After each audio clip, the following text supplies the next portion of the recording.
مفيش حاجة تتعمل. هيفضلوا شايفيني أقل منهم مهما عملت. لا لا لا، أكيد في حلول. أنا مش قادر أسمع حلول. أنا كنت عايز بس أتأكد إنك حقيقية. بس الحلول كتير، مش بس الطبية، كمان أنا المرض مش بيوجعني وشكلي مش مضايقني. هي الناس اللي متضايقة مني، مش أنا اللي متضايق منهم. بصي، أنا مش عايزة أتعامل مع حد تاني، تمام؟ أنا ماشي.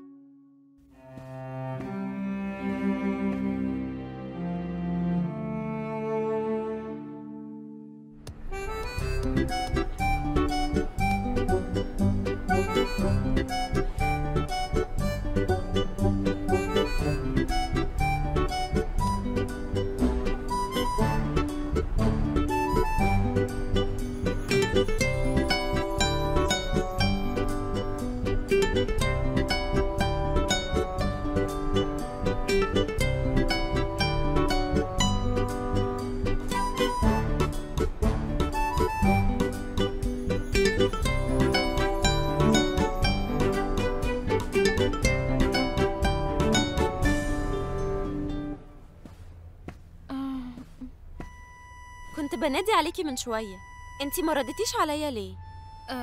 أنا أسفة، ما خدتش بالي. انتي من ساعة لايف امبارح وانتي متغيرة. متغيرة؟ إزاي؟ بقيتي تنكة يا نورة. أنا؟ انتي يا جميلة اللي بتقولي كده؟ وكل ده من فيديو واحد. أمال قدام هتعملي فينا ايه؟ ايه ده؟ ايه اللي خلاكي شايفاني كده؟ تصرفاتك. حتى دلوقتي ما جيتيش تقعدي معايا لولا ان انا اللي جيتلك. براحتك يا نورة. يا جميلة افهمي.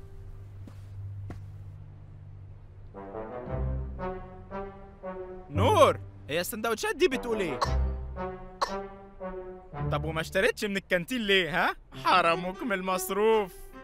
لا، بحوش عشان لو عطلت في الموضوع اللي كلمتك عليه. هو انت الفلوس اللي انت عايزها دي هتجيب بيها ايه بالظبط؟ كاميرا وسبوتات إضاءة.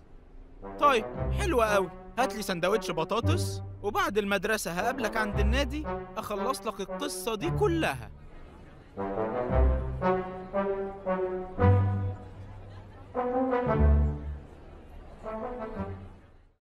شفتي بقى اما سمعتي كلامي؟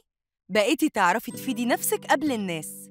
بس يا ميس، الأول كنت فاكرة إن الأحلام بس هي اللي ملخبطة، دلوقتي الأحلام والحقيقة. ايه اللي حصل؟ لا، أنا بتكلم عموماً.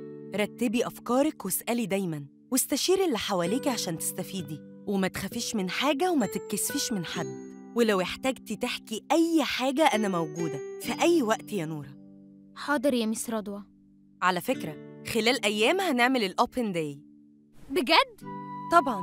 يا ترى بقى هتقدمي مشروع صناعة الأساور ولا هتختاري حاجة تانية؟